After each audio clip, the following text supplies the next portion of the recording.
How long do they live for usually, like in an average? Like 25. Oh, really? 30. Wow. 30's like the average now. Did you with think it was less or more? I thought it was less. I kind of expected it to have a similar lifespan to a dog, like horse. Well, no. Yeah. How long do cows have? I don't know about cows. Probably not long if they're getting eaten. Good night, ladies and gentlemen. Here we are. Yeah. Okay, so between 25 and 30 years old, that's a journey for a horse. Yeah, I think especially if they're being looked after well in Yeah. domestication, then there's no reason why they can't live longer, really. Just really depends. Just like us, right? If our health is looked after well, our teeth are maintained and good nutrition, then yeah. What sparked you that love for horses? I don't know. I'm trying to think about the time before I knew even what a horse was, and then the time I think when horses came on my conscious was like I must have been quite young, around 4 or 5, and my aunt gave me a model horse, like a figurine of Seabiscuit, who was this real famous racehorse. And then from then on I was just transfixed. I was like, horse came into my awareness, and then I had to know everything about it, and yeah, I just became that horse girl at school who'd like gallop round the netball courts and do my weird little skippy hops and neigh and draw horses, talk about horses, spend every spare moment just thinking about horses and dreaming about horses. How do you call the thing that you put on top of the horse to sit on it? The saddle? The saddle. Yeah. Would you go without it as well? Are you... When I got my first pony, actually, it was a lease off a friend. She didn't give me a saddle. She only gave me a halter, which was amazing learning for me, because then it meant that without a saddle, you really have to work on your seat and your balance, but it also gives you a greater closeness to the horse, that you develop a better feeling, because you can literally feel which way they're going to go, and the subtleness of your weight on their back can influence where they want to go, and your timing is better and with their stride, because riding a horse is like dancing. You have a partner, and you know there's a leader, and yeah, you can that role can change though. Like sometimes I'll be the leader for my horse, other times I want to follow my horse. What is he thinking? Where does he want to go? Yeah, it's a beautiful partnership. So much trust involved, because it's a massive animal. So I guess when you say also following what the horse wants, it also requires the training to have that level of trust that you know that or not, it becomes more of like a instinct kind of thing of like, cool, I'm with you and I'll see where you're going to take me. I think I've been moving away from the term training, because at the end of the day, not just horses but all animals, they're sentient beings, and they have their own wisdom and intelligence, and when you're with horses you kind of have to show them why you're worthy to have their attention, and it's like any relationship. You don't want to train your partner to do something, right? You want to have that respect and trust, and that can only come with time and getting to know each other. So from the get-go, when I meet a horse and I start working with a horse, I want to kind of show them that I can be a friend and I'm worthy listening to, rather than demanding something, because then that creates just like a submissive relationship, and that's not really nice. That's not consentful, really. The horse will just, because that's a traditional old-fashioned way of that, you break in the horse and you break their spirit, and they will do whatever you please and they're a perfect horse, where really I've started to look at my connection with my horses like, do they actually want to be with me? Do they want to go do this thing that I'm suggesting? And if they say no, am I going to be offended by that, or like listen to what they have to say? Yeah. Do you have something there too? I have so many questions, but I want to hear from you as well, Emma. I'm like, I think that was so beautifully said. I think more people should think more like that. It's so sad seeing, animals being put in that really, broken, submissive kind of thing. I think that's, the way forward. Definitely. And it's been a journey for me with working with horses, because when I first started working with horses, I was taught a bit more of like, you got to demand your respect, kind of like the horse should respect you, they should do this when you say this, but really respect is a two-way street. So it's like, in order for you to gain a horse's respect, you have to show them respect, and until you don't do that, then you're just kind of stuck in your ego, really thinking that you can manipulate this massive big beast. And they have so much heart, and they will really try, do whatever you say to these funny little humans. It's amazing what they do. But yeah, I'm moving away from thinking that the horse's motive shouldn't be from a fear-based place. It should be from a curiosity, or like willingness to engage or play. And that's when the magic really happens, because you can start to have a beautiful conversation with them. And as much as I've worked with horses, I haven't so much had that conversation with other animals, and it certainly applies that when you start giving animals the autonomy to say something, then you'll be very surprised that they'll willingly show interest to converse with us, when humans start to lower their egos, that they know it all.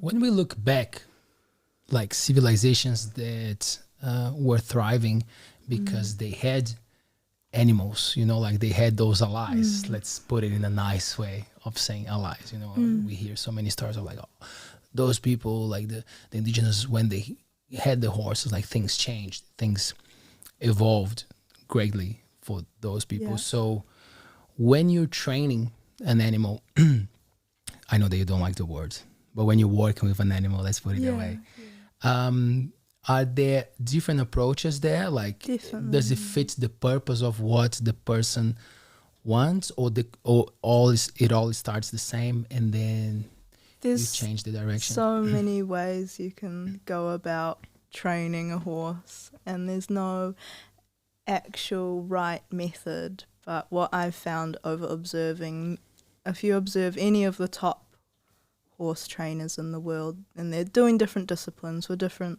purposes, and they'll be saying different methods, but the one constant there is that the good horse people, they have very clear communication, and most often they'll be able to learn how to emotionally regulate themselves, because horses are so sensitive and attuned to our feelings that if we ever come in with big loud emotions, our horse is just going to mirror that. And that's why they're great therapists in that way, because you can't hide anything from a horse. They'll be pure honest with you, like, oh, I know what you're thinking about, and I'm going to show it to you. And that can be confronting if you're not in a space to face that. Have you ever got a kick? Is that how you call it? Kicked by a horse? I actually haven't ever been kicked by a horse. The reason why people ever get kicked is if they're not listening to horses, because a big thing comes about right when, especially if I'm talking with people that don't know horses and they're like, oh, they're dangerous, like, will they kick you? I'm like, yeah, they will kick you if they want to, if you haven't actually picked up on them their warnings, because horses, they're not they're always going to give you a warning, just like dogs will always give you body language cues before they bite. That's why it is really upsetting when you hear about cases of dogs getting put down from biting people, and it's not the dog's fault. They probably gave you lots of warnings. Right. Yeah. What's up with that? So what is it just a New Zealand thing? I don't know if it's in other places, but I learned about this here. If a dog attacks someone, they have to put the dog down. Right? Yeah. I mean, it's not always, but it's often the request, which is understandable because you don't want to have an animal hurting other people, but it's not the animal's fault. Like, it's just a safety thing, I think. Right. Because, it could escalate. It could go. Yeah. Once it does something like that, does it mean that it's likely to do it again? Is that one of the reasons, or is just being cautious? Yeah, I guess it is likely, especially when it becomes just like us, right? When we have a pathway or pattern we go down in response, then the more we do it, then it will get stronger. That doesn't necessarily mean that you can't work with an animal. Like, this is what I do, right, with horses that have behavioural issues. They're reflections of their feelings and emotions, or they might have pain or insecurities or fears. And just like with humans, when we're diagnosed with a health issue or something, or a depression or anxiety, you shouldn't be labelled and be like that. You're going to be like that for the rest of your life. That is a symptom of a root cause. So that's my thing. Whenever I go meet with a client with their horse expressing problematic behaviours, I just get to know the horse, I talk about their history, and then we find out, okay, why is this happening? We can help this horse be happy. Yeah, and that can be said for most other animals, I'm sure. I'd like to be positive to say so. Yeah. When you say, when I talk to the animal, are you literally saying like using words and commandos, or there's something with like the way that you stop at the front of the, like, like how is the communication that we're talking about?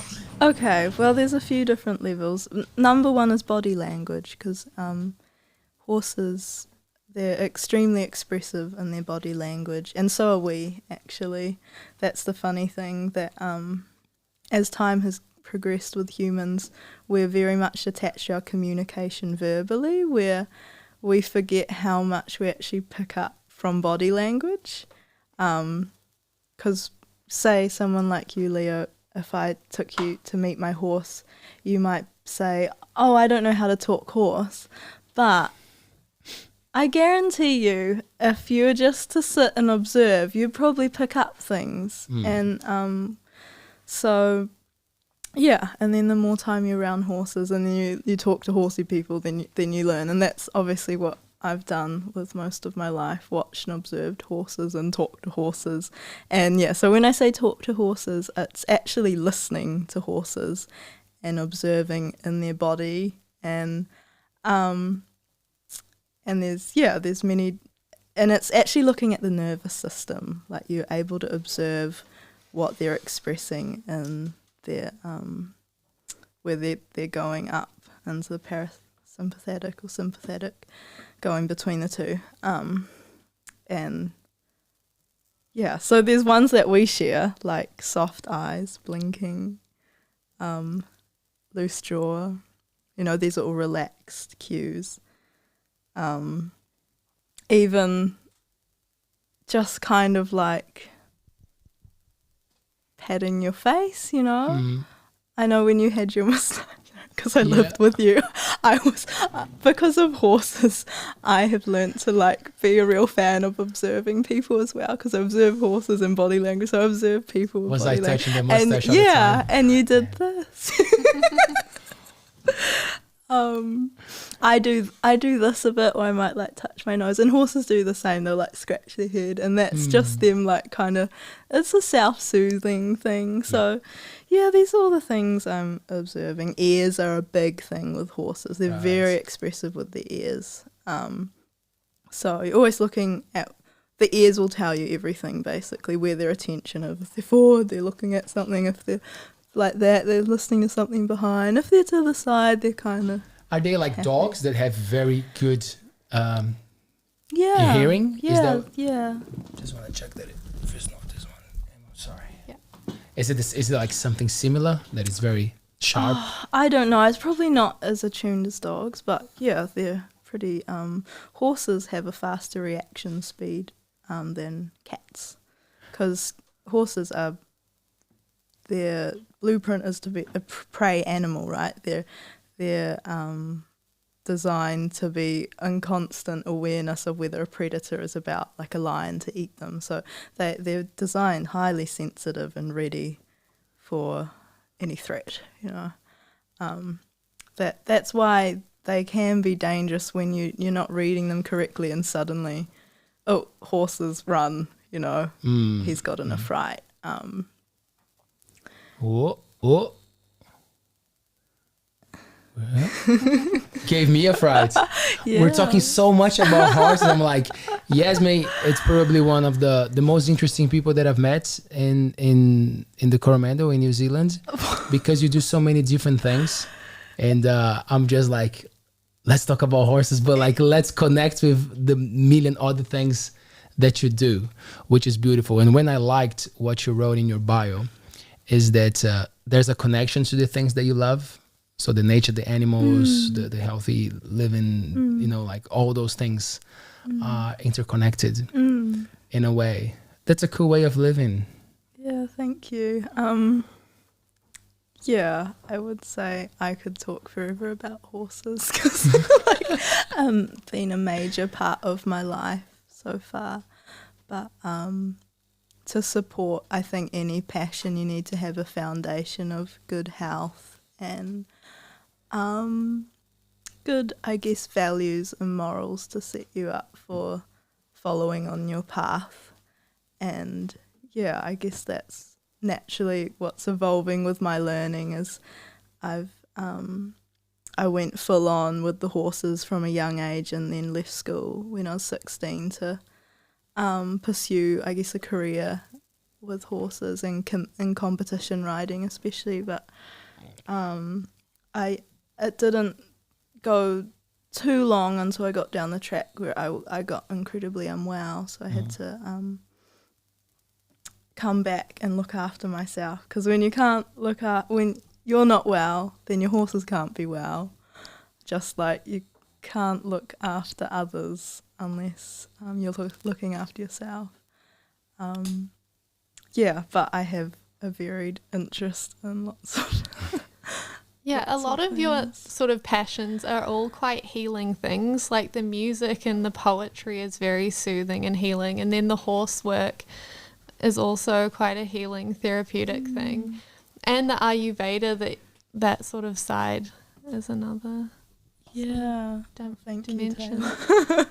Thanks, Emma. Yeah, I came to Ayurveda when I got my health I started getting really bad stomach issues, gut problems and pain, and then it just transitioned into like chronic fatigue and just body pain everywhere. And Can I pause you there? yeah, Would you be able, like, because you went through it, to explain the difference of like tiredness, someone who is tired and someone who is experiencing fatigue or chronic fatigue? Because I guess sometimes you just don't know, you're feeling it, but you can't put a face in the thing. Yeah, I think I can only talk from my experience, and my experience with chronic fatigue was that it just felt like I lived under a veil of just fog.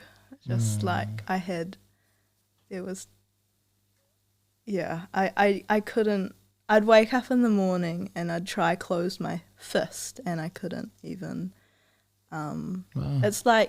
it's almost like in that physical metaphor of me trying to be able to hold something, I couldn't grasp anything, I couldn't grasp myself, and all I would have energy to do really was to get up, go to the toilet, you know, make some breakfast, eat, and then I'd be so tired I'd have to go back to sleep. So then I developed really low blood pressure as well. So yeah, disease manifests uniquely for everyone depending on our constitution. But when I was just desperate to get well, and doctors just didn't really know what was wrong with me, and they wanted to give me lots of drugs, they wanted to give me antidepressants, and I'm really thankful that I was raised quite conscious of the side effects of long-term medication. So I just thought,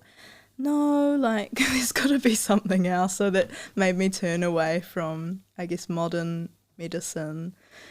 Don't get me wrong, I've just observed the wonderful healing that modern medicine can give with antibiotics. My horse got a massive cut and it just cleared up like that, but it's not always the answer, you know, especially with slow decline in health, and that made me turn to holistic health therapies, and I tried naturopathy, homeopathy, different body therapies like Reiki and massage and acupuncture, and then finally things clicked when I came to Ayurveda, which is an Indian holistic health science way of being, philosophy. It incorporates everything really, and that made me start to see the whole picture of myself and my life as a rounded being, so I could support all parts of my mental, emotional, physical, spiritual, and social health. I like when you say that it involves everything. Yeah. But for someone who has no idea of what it is, like what are the key elements or changes that you made when you got into the Ayurveda lifestyle? A big thing is diet, being conscious of the food that you're consuming, because we become what we eat, you know, and there's many different sources of prana, and prana is the life source. That's a word in Sanskrit. One of the definitions anyway is life force, and we get a lot of our prana from what we eat in our food. And so that means having nice fresh food, not processed or packaged. But then you also think about what is food. Like, we can also get food from what we hear, what we see, what we smell, what we touch, and then that's looking at Ayurveda introduced me to the concept of like what we consume through our senses. So all of our senses, they're just kind of described then, and what we think, you know, what mental food are we giving ourselves. So I had to learn to start feeding myself good food. and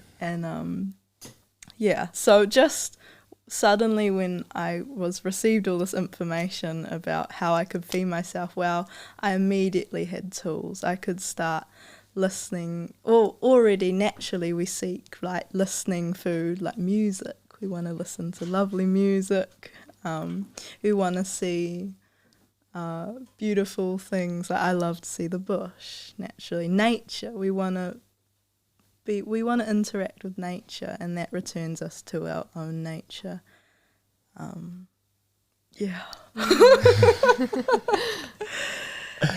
Emma's such a friend, eh? She's like, oh, my friend. A friend and a fan. Yeah, a friend and a big fan. Oh, I'm a big fan of, gosh, look at those beautiful mushrooms behind us. Yeah, so for Beautiful the people listening to our show, on Spotify, Apple Podcasts, make sure to check it on YouTube or Facebook, because the studio keeps getting better and better. And behind Emma, we have that beautiful painting that she did at the Summer Coral Fest. What, in a few hours? In a few hours. Yeah. How amazing, creative processes and how it kicks in, eh? Yeah. Yo. Oh. So lucky. Very, very lucky. So blessed to know Emma and her beautiful art. Likewise. I guess It's just so cool sharing a home with you.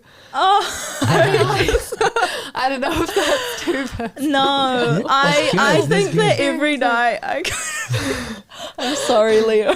Go, please. Don't be sorry. This is beautiful. I've moved on. My new flatmate. Oh yeah, two bearded, smelly dudes. Emma is much better than that, I'm sure. I have no doubt. No, I miss sushi. Okay, so for the people listening to us have no clue what's going on. Yazmin used to live with Taylor and I. It was a great time, amazing flatmates, and Sushi is Taylor's dog. And now, yes, is super lucky to be living with the amazing artist Emma Evangeline, who is here with us tonight. So, and her lovely mum Ellie. And Mom Ellie. Kia ora, Mom. Hi. We were talking about Mom just before and how cool you are, Ellie. Yeah. So it's a cool. Yeah, it's cool. a lovely dynamic, a lovely. It is, yeah. And it's just like, though, I was thinking about the first time I came to your house, Emma, and I remember thinking, oh, it'd be nice to live here. And like, it's those, we're kind of talking about that right before at dinner, those chances, those thoughts, and then those manifestations that you create. Like, and then what did I know? I moved in. Maybe you just subtly did put it out to the universe and it just came through. I don't know. Yeah, and it was the same before when I was living somewhere else. I wasn't living in Whitianga. I was living in Kōtunu in Whitianga, and I thought, I'd love to live with some creative people. What do you know? Taylor needed a flatmate. Oh, now I'm swept along. We're going to move to this big mansion. Yeah, and to live with you two cool guys, so it's lovely what happens in life and the people you meet. And how is that for both of you, the manifestation thing? Like, do you actually talk to yourself? Do you do some writing? Is it like a journaling thing, or do you have a unique way or your own way of manifesting? As a child, I wouldn't have called it manifestation. I would have just called it dreaming. Like, as a kid, because when you're a child, you're just so open to the possibilities of your imagination in the world, and that's such a powerful feeling, because, you know, when you're a kid, I'm going to be an astronaut, I'm going to be a veterinarian, I'm going to be the rubbish man. I knew a lot of kids that wanted to be the rubbish man, where I was just like, I'm going to be a flight attendant like my mum, and then you grow up and you're like, oh, actually, I don't want to be in heels all day. And the rubbish man is always moving. Good health. But for me, I was quite adamant from 6 years old that I was going to be horse girl or horse trainer, and I was quite clear, look, I'm going to be a horse trainer, I'm going to compete, I'm going to have my own horses, and I just lie in bed envisioning it all. And I think that was kind of the key. I visualized, and visualization is, and a lot of, you know, top sports people, that's what they do. They practice a lot of visualization and how they want their game to go, and that can be the same with your life. But as I went along, I got older, especially when I got sick, it was like all my inner power shut down, and I thought I couldn't dream anymore. Like, I just didn't really know what was in front of me. So now, just in this past few years, I've been reconnecting to just the joy and like letting go of, oh yeah, maybe this could happen, like being open to chance, and even if you don't really know what you want, just trusting that life will bring you something good. It's all going to work out. It's all going to work out. It always does. How is it for you, Emma? Yeah, I agree. I think dreaming and having visions for things that you want, and I mean, even with me with my paintings, if I don't have like a solid vision, or if my inner voice while I'm painting is a little bit iffy and doubtful, I'm not going to sort of carry it out that well. If you've got like a strong vision or just like a sense of like the vibes that you want to get out and express, that always helps, like feeling a sense of purpose. That's right. Knowing where you're going. Yeah, knowing where you're going. Yeah, I think, for me, I definitely do tap into like journaling, and like a couple of years ago, my thing that I was really lacking was community and friends, and I was quite isolated, just with almost like my artwork was sort of a distraction for that lack of like connection. And I did really put it out to the universe. Like, I want a solid circle of like beautiful humans and friends, and here I am a year on, and I've really found that like overwhelmingly. And through doing those markets and just like really putting myself out, like you can't just say that, I'm going to manifest so and so. You've got to like really put yourself out there, take advantage of every opportunity, and like even if you want to win the lotto, you got to buy the tickets, right? Exactly. You've got to take every opportunity. I was gonna say me too. I was gonna say me too. I found myself a few years ago saying I want some cool friends, and then cool friends finding each other. But that's right about you envision, and then you follow that vision by taking accurate action, and it does require putting yourself out there a bit. I read a quote once that it was, if you want a good friend, be one. Yeah. Right? Like work on those skills of being, like we can learn anything, like be charismatic or kindness. It's a practice. You gotta know what you're doing. You gotta know the way that you're behaving, so you can attract that as well, right? Yeah.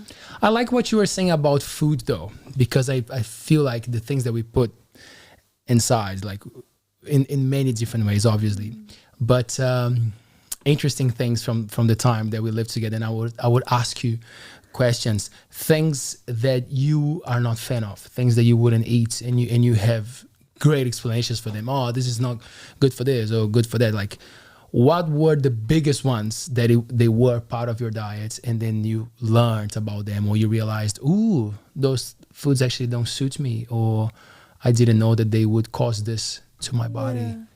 A big thing is water. I stopped drinking cold water. Oh. Because when you have anything cold in your body's always trying to maintain its, the average temperature of 30. I'm not good at it. 36? Is it? Okay, is it something like that? Anyway. Probably 35, 36. And so when you put a cold substance into your body, suddenly your body has to work really hard to like expel all this energy into heating it up again. And so what it does is it dampens Agni, and Agni is the term for like simple way, your digestive fire, like your ability to transform what's coming at you in life, really.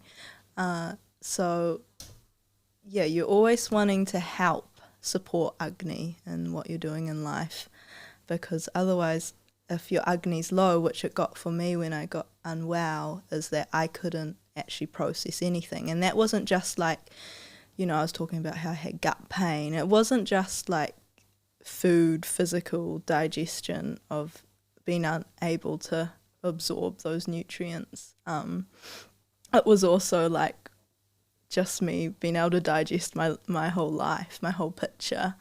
I was really struggling mentally and emotionally, and it's all related, right? It's all interconnected. That's why Ayurveda looks at the mind as the master controller, that heal the mind and the body will follow.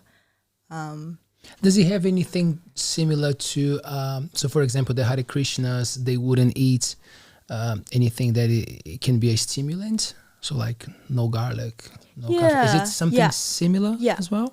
Ayurveda does not like discriminate against anything. It just talks about the qualities and really whether then that's going to be beneficial for you or not. So like garlic and onions, they're considered tamasic and rajasic, which is very stimulating, or rajasic qualities will make your mind busy, just a bit faster energy, and tamasic means inert, like low, dull, dead. Right. Which it doesn't mean that you can't have a little bit and it will be fine, but often in society nowadays is that we just consume way too much. It's just a staple and standard in all our cooking, and I found a big difference when I started to cut that out of my diet. And the other thing, right, is that but it's the flavour in food. Well, it's actually dulling your taste buds because they're so stimulating, right? Yeah. They're blocking that capacity to taste the whole other rainbow of your taste buds. So when I stopped having onion and garlic for a good amount of time, slowly I could taste all the subtleties of things, and they're quite heating as well. So in my case, my constitution had too much heat in it, too much inflammation, and garlic and onion especially is very aggravating. So cutting that out helped my body just have a break, chill out. Yeah, I guess like coffee is a no-go as well for you. Yeah, no, I've actually never really gotten into coffee, which is lucky because it means that I can't actually relate to why people love it so much. I do like the taste, like I love a good coffee cake. But yeah, I never got into a point of reliance. And that's the other thing, like looking at when we become reliant on something, like is that supportive? Like is that you're quite vulnerable. But at the end of the day, my approach now has come round to looking at, like, if you're happy and you feel good with what you're doing, that's really what matters, you know. Because for me, I really developed a lot of anxiety about what I could and couldn't eat, and that's quite dangerous, you know. So really, any food that you're going to consume, you really want to take the time to sit with it and bless it. And be thankful and grateful. You don't. Your digestion also depends on the energy which you consume it. You know, if you're distracted and you're watching TV and you're on the fly, you're really not going to be present with that prana that you're consuming, and then that you're not going to receive the prana. It's interesting what you're saying, because so many people will live with a diet that they were told that it was the normal thing. They will never have that skill. They will never have that tool to understand that maybe that's not working for you. They just know as the normal operation of their bodies. And then the machine starts to fail, right? And that's when the medicine comes into game. Instead of paying attention to what you're putting, you start to put more wrong things, right? So it's actually a beautiful thing that it's probably not shared enough. The power of the foods that we eat, right? Our food is medicine, and that's Ayurveda's first kind of point. Herbs are always second to diet. You know, if you're not making the dietary changes, then don't bother with the herbs. The herbs are just to help fast track the healing, where it's your everyday. That's why Ayurveda is so powerful, because it's your everyday actions that are healing. So that means suddenly when you come to that realization that, especially for me, when I was so defeated with my state of health and really confused, like what's going on? Like everyone, all my blood tests saying I'm a normal, healthy 18 or 17-year-old girl. and everyone just looked at me and thought I was, especially because I ate considerably healthy. I was always raised to eat a lot of vegetables, and I didn't really eat. I was always quite conscious about my sugar. But yeah, when you realize that you have power in every single action you do, then you become free, really. You have choices. Yeah. And when you think it's a mental game, because for me, I thought I had no choices. And when I believed that, then I didn't, and then it's empowering to claim back your health and realize that I can heal myself. Nice. Yeah. Okay, speaking of healing yourself, one thing that is a massive part of your life, we haven't even touched it there yet, is the music. Yeah. Right? Before we talk about music, would you like to play a song for us? All right. On the spot. So FÄI LÍN, incredibly talented indie folk and jazz musician that recorded a track not that long ago, and there's another one coming out very soon. Right. Hopefully, is that right? I have one release song from last year, and I have one ready to release soon this year. I got a burp. Yes! Hey, before singing, please. Yeah. Could go viral though. So what is the name of the song that you're playing for us first? The song I'll sing There Is a Way. There is a way. Yeah, there's always a way. Are you comfortable there? We're just going to turn our microphones to you as well, so we Okay. can pick up the sound of the guitar. Are you comfortable there? Yeah, I might Cool. just come closer. That's good, Emma. Thanks. How close should I be, Taylor? This close? Doesn't have to be too close, but yeah, so the mic picks up a bit of the ambience as well. There you go. Always tune your instrument, folks. Yeah.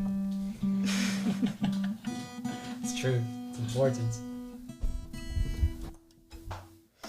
Okay.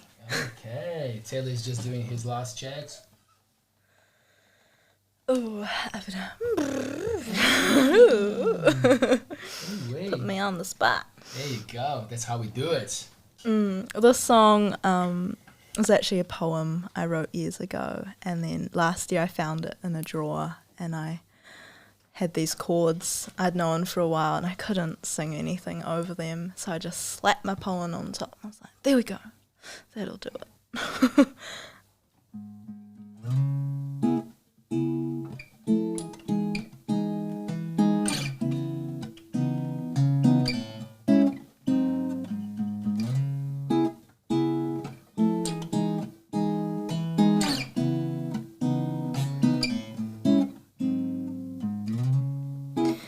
There's a way with her voice that softens my body to a sway. It's like the gentle company of a shadow on a hot day. Reminds me of my love, how I can be with everything in this moment. I'm here in the light of the living room. Read the bias sings to me back into a memory. I stir the curve of your smile into my tea. We watch the sun sink into the sea. My heart into yours, your heart into mine. My heart into yours, your heart into mine.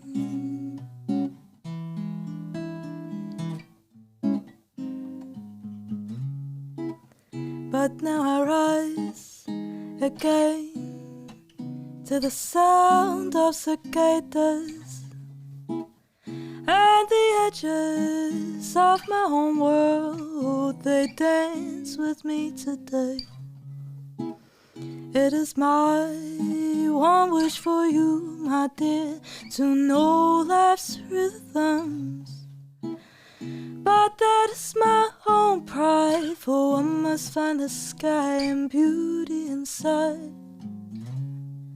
Read the bias sings to me back into a memory.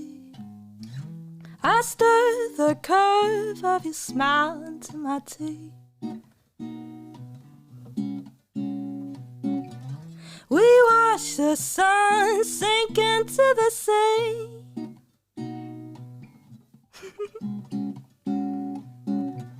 My heart into yours, your heart into mine. My heart into yours, your heart into mine.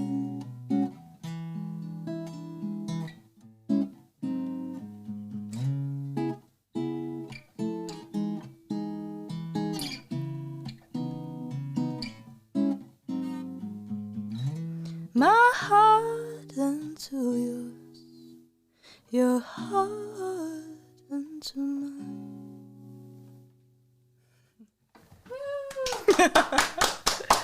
Thank you.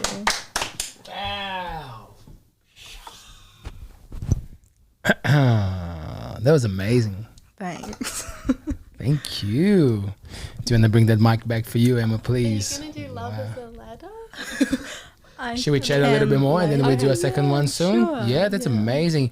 You have a bossa nova feel to your playing, as we talked about that. So you drink from different inspirations. Was that a family thing of listening to different types of music? Yes. My music was heavily influenced by my father's, just like, what do you call it? Eclectic.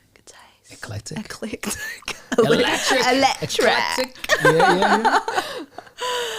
Yeah. English is my first language, but sometimes it doesn't come across. I grew up with Dad playing Bob Dylan, Bob Marley, The Clash, Nina Simone, a lot of New Zealand music like Bikronga was just a huge inspiration for me. Just a varied range of genres, and it wasn't so. A background to that song, the poem actually, was that I was just hanging out in my living room reading or something, and Spotify was in the background spitting out an algorithm of things I might like. And it worked. It gave me this song by Rita Payez, this amazing singer and trombonist from Spain. And so she was singing in Spanish. I didn't have a clue what she was saying, but I was so touched by the feeling she put in her music. I knew what she was speaking of. That's the beautiful thing about music, is it just goes beyond the barriers of language. It's its own language in itself, which is universal. And and so I went down and I wrote a poem while I was listening to her music, because she was talking about, love and that full-on feeling of, as well as having to let someone go. And beautiful. So I was really inspired by that. And so once I found her, I started listening to a lot more Spanish music, and then bossa nova in the past 2 years. Otherwise, I was very much folk, liked old country. Dad brainwashed me with Neil Young, so a lot of that kind of stuff. Yeah. You just introduced me to Marlon Williams. Oh, yes. Lovely Marlon and his beautiful, dreamy voice. He's real inspiring. New Zealand icon, Legend. I love New Zealand music, I gotta say. Like, we're so lucky. as New Zealanders, how many incredible musicians we just have to... If I just had to listen to New Zealand music for the rest of my life, I wouldn't be worried. Like, but I really think that comes down to like just the lifestyle and how blessed we are to have this country and be close to nature and have naturally with nature we get a lot of inspiration, and I don't know. That's my take on it anyway. What's your descent? Yes. What was your background? Your family background? So my father, he's a New Zealand European from the South Island. He was born in Timaru, and my mother's Chinese Singaporean, so she came over from Singapore for university in Christchurch, and that's how my dad and her met. Then I came along a few years later. Have you been to the country? Yes, Okay. yeah. So as a child, I went frequently. Yeah, maybe even twice or more a year. When I was quite young, I'd go over, and then from the age that you could be unaccompanied, I think maybe that was 11. Then I would go each year up until COVID, and I haven't been since COVID, but I've got my flights booked this May, so yay. I'm very excited. So Singapore is that country that was all planned out, right? Is that right? Like that they even made like an artificial sea or something, like a lake. That's am I saying it right? Yes. I'm not sure, to be honest, but can you tell me some cool things that you like about it and some things that you don't like that much? well, maybe they have artificial beaches. Artificial beaches. There you go. The thing about Singapore is that it's such a tiny island, and it takes an hour to drive across, so it's probably smaller than Auckland now. I don't know how big Auckland... Where's the boundary of Auckland? It just keeps spreading. So it's a real little place, but they had to be very smart about how they design their city. It's a beautifully designed city with their MRTs, their train systems, and I'd say pretty good public transport. And they just stack the people up. Yeah. Looking forward to going back. Yeah, I'm really looking forward to seeing my grandmother and my mother's side of the family and eating really good food. Nice. Yeah. You keep that connection alive, or it's more of a every now and then you call Nan? Like, Yeah, I like to chat to my grandmother regularly. I think that's what's wonderful about having phones, that we can have a chat. Lately I've been really busy, and so I am needing, it's a nice reminder, like, we have phones, call your family. Like, it's really not that hard to check in. You don't know how long you've got. And I also have my 2 little sisters over there. So, well, they're probably not that little now. Like, that's the thing, right? We grow. They're growing up. So I'm real excited to catch up with them too, How is the thing with dealing with aging? We were talking to Caitlin on Tuesday about that. Before, I put on the take of what we were saying. I want to ask both of you your relationship with aging, getting older. That's funny, because I was thinking about that the other day. I was brushing my teeth and one fell out.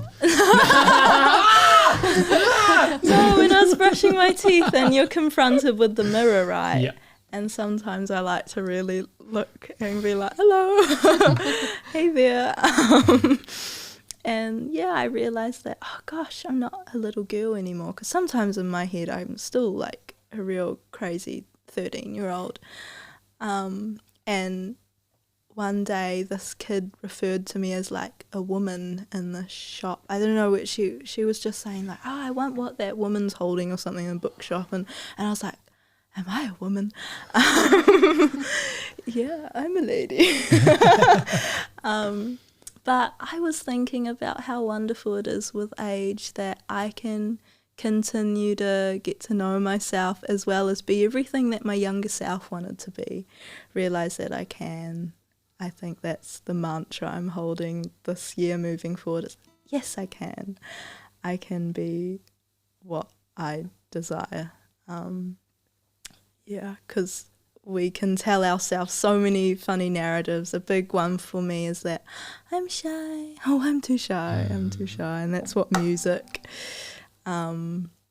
really made me realize that, no, I'm not shy. And yes, I'd love to share music and do it with bravery and even confidence.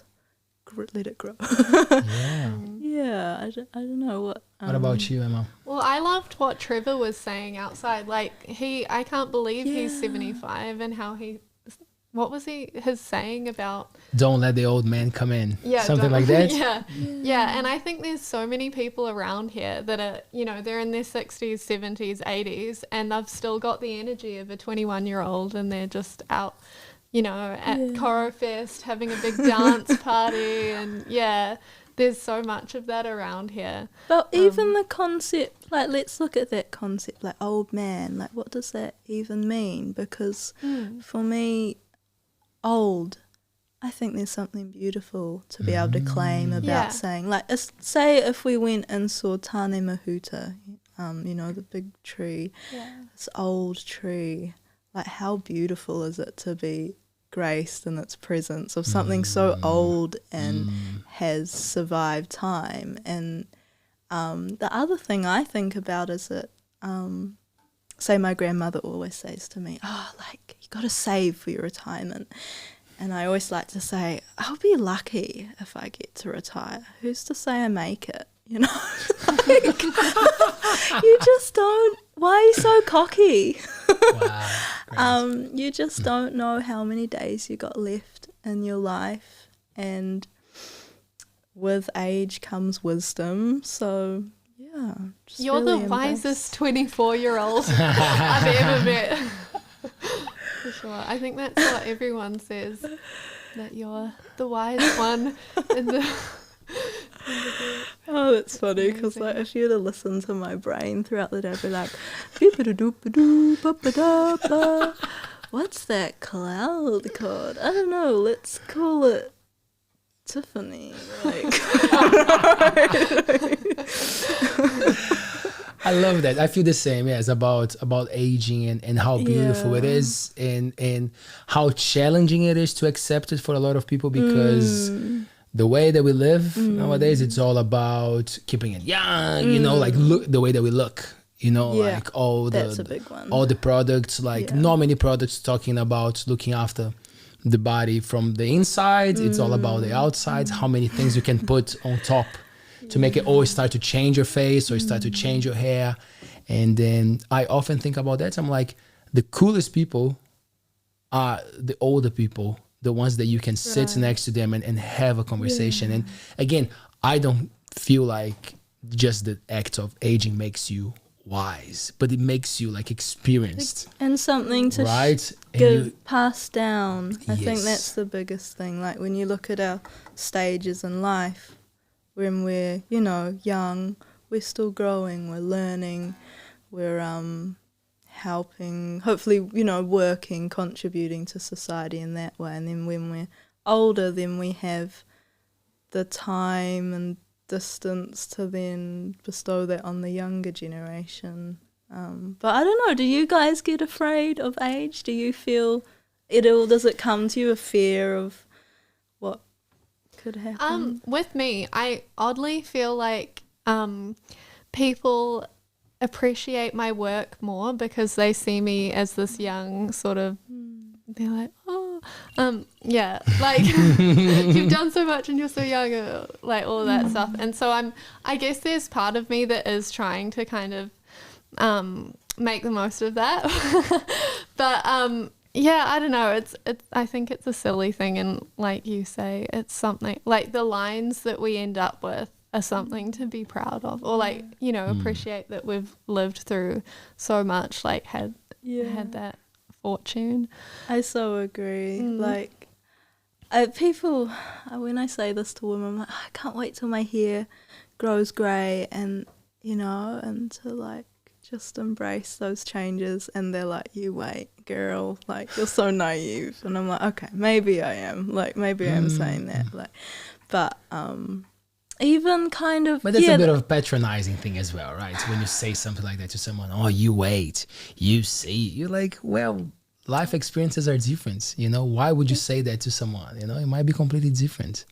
Oh, wow. Like a nice thing to let go of is that opinions change. Maybe my opinion might change. Maybe it will hit me and I'll be like, oh my gosh, I'm going to dye my hair like everyone else. And there's no shame about that. But like, I think a big thing is acceptance. And it's funny what you're saying, Emma, about the painting, because even just that comment of like, oh, you're so wise being so young. And I'm kind of thinking like, I've been told that my whole life. And I'm like, when I'm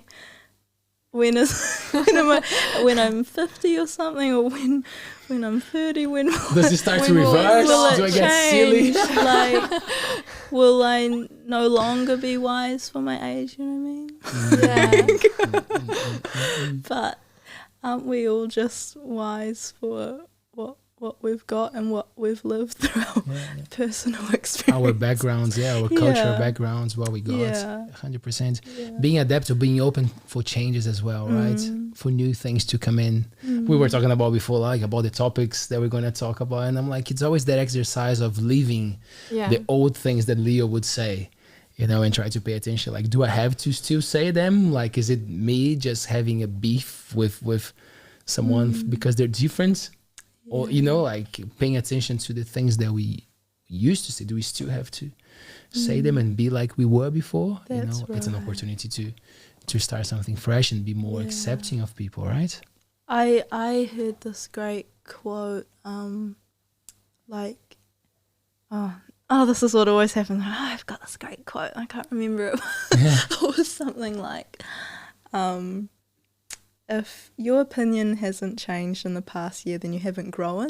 Yeah. And I remember maybe I might have been 18 or something hearing it, and I feel like when you're 18 or 20, that kind of age, you're quite like, I'm an adult. I know stuff. Know it all. I was a little bit arrogant. Still can be. We all can be. That really hit me. Because I thought, oh, but my opinion's great right now. And then I had to sit back and be like, this is going to change. Like, just been accepting that it's very important to change and let go and evolve. Yeah. Oh, cool. What a cool chat. What a collab here tonight. Yeah. Thank you very much. Can we hear one more song? Yes? Yeah, sure. Please. So this is my song that is called Love is a Ladder, and I was very lucky to record it last year in September with a wonderful music program I got on with Asians in music, New Zealand, and it meant that I could record the song and get it produced in a beautiful studio with all the instruments. And yeah, my producer Ben and I are excited to find a good time to release it this year. And he's a beautiful pianist, so I can't wait to share the track, but here's an acoustic version.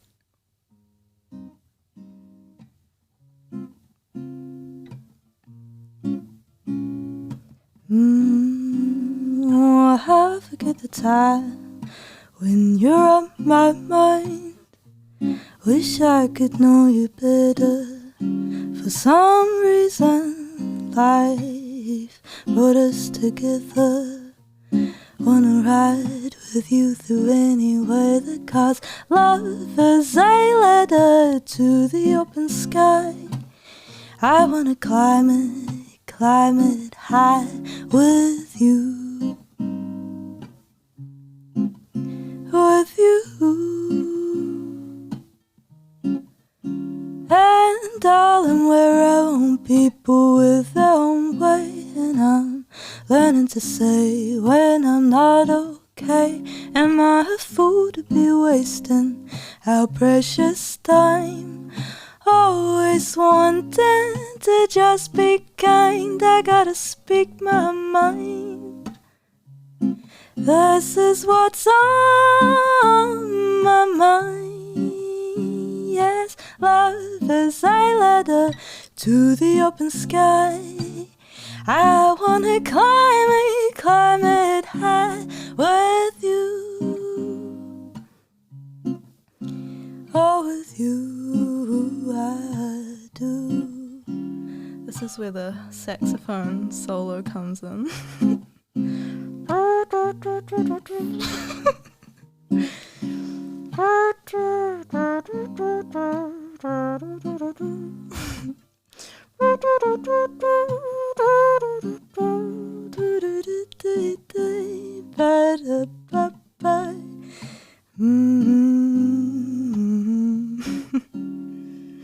Beautiful loneliness, this is where my home is.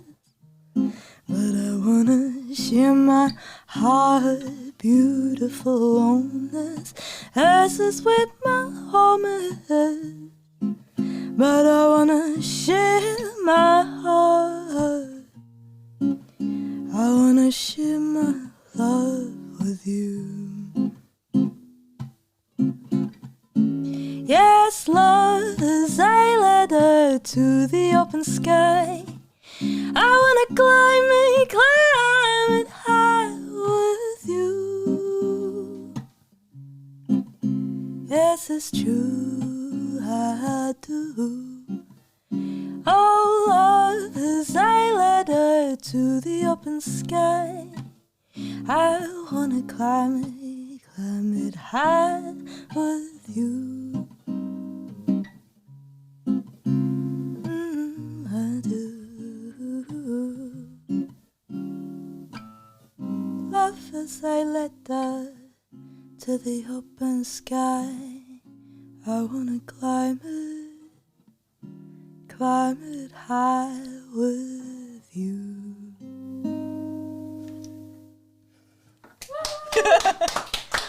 Thank you. Yeah, it's got a beautiful saxophone. Pete France plays a lovely solo in the middle of the track. It goes beyond my mouth trumpet. That was pretty good, must say. Was in tune. That's what matters. Yes, so good to have you on the show. Thanks so much, What Leo. a pleasure. We can go to so many places, with the conversation. Yeah, it's been such a pleasure to for you to persuade me to come on. We did it. We got it. Yeah. We're going to bring all these beautiful, inspirational artists from New Zealand very soon, so you might as well be ready to co-host them as well, right? Oh, I'll just be like, I'll be starstruck. Yeah. Thank you so much. Beautiful journey. Keep it up with the music. Thanks so much. It's amazing. It's It's beautiful. been such a lovely past, 3 years starting to sing and play music, and I think it's made me realise you never know what's going to happen or where you're going to end up in life. Like, as much as you can dream and visualise, sometimes there's something greater that is got your little boat on the river guiding you. Nice. So, yeah. Thanks so much, guys. Thanks, Emma. Thank you. Thanks, Emma. Yeah. I love being here. It's awesome. Yeah, so special. Get a good feed. Get a good Yeah. feel. Good music. Beautiful music. Wow. And lovely people. It's just so neat to have met you guys in the past year and just know how many wonderful people are out there doing cool stuff. Yeah. Thank you. Yeah. We'll bring you back. And you as well. Before we wrap it up, I just want to say thank you to Lot of Love Plant-Based. Hey, Yeah. wow, Lot of Love Plant-Based So Food. good. Tanya Arnold, it's a gem. It's a special person who lives in the beautiful Whitianga and gives cooking classes. So if you want to polish up your vegetarian and plant-based cooking skills, hit her up. We had her on our screen, and it's a lot of love on Instagram, on the socials. Tonight for dinner, I'm going to say the menu because that was amazing. I made a story on our Instagram account, so if you want to check that out. We had walnut, mushroom, sausage rolls. How good was that? Everyone was like, fighting for the sausage rolls. It was so good. Baked miso pumpkin, yummy. That was rich. That was beautiful. Soba noodle sesame salad with charred corn ribs. Amazing, Tanya. Thank you so much. And now we're gonna have some dessert. She made some cacao beetroot cake and also some raspberry and double chocolate ice cream. No wonder we're doing this for 250 shows. It's been amazing. This one is show 249. We are celebrating this is week 100 of our shows, and we are celebrating 2 years on the 14th of February, which is very special. I'm sorry. Next Tuesday, we are not live streaming. We're going to have something else special because Taylor and I were going to Waitangi. Awesome. How cool, eh? Yep. So we got invited. We got some friends going up. So we're going to create some content there. We're going to learn, to be honest. We're going there to learn some new things. So we will be back in the studio on Thursday. But expect something cool from the ALTBAYS crew. Always. I know, right? And this is Coromandel issue 13, anniversary 1. It's been 1 year. Beautiful. So this is Charlotte Giblin on the cover. Amazing artist. If you want to share stories, if you live in the beautiful Coromandel, make sure to hit us up. hello@coromandel.nz. If you are a business owner, a smart one, make sure to hit us up as well to advertise in the magazine. The magazine stays in establishments because it's printed in this beautiful glossy paper so people don't throw them away. And they will see your ads for a long time. Coromandel.nz if you want to listen to the audio version or read the online version. Thank you very much, Yazmin. Thank you. Thank you, Leo and Taylor in the back there. Someone has to Doing work, all eh? the hard work. The hard work. Thanks, Emma. Thank you. Thanks, guys. Let's have some dessert. Yeah. Let's go. Yeah. See you next week. Kakite. Peace.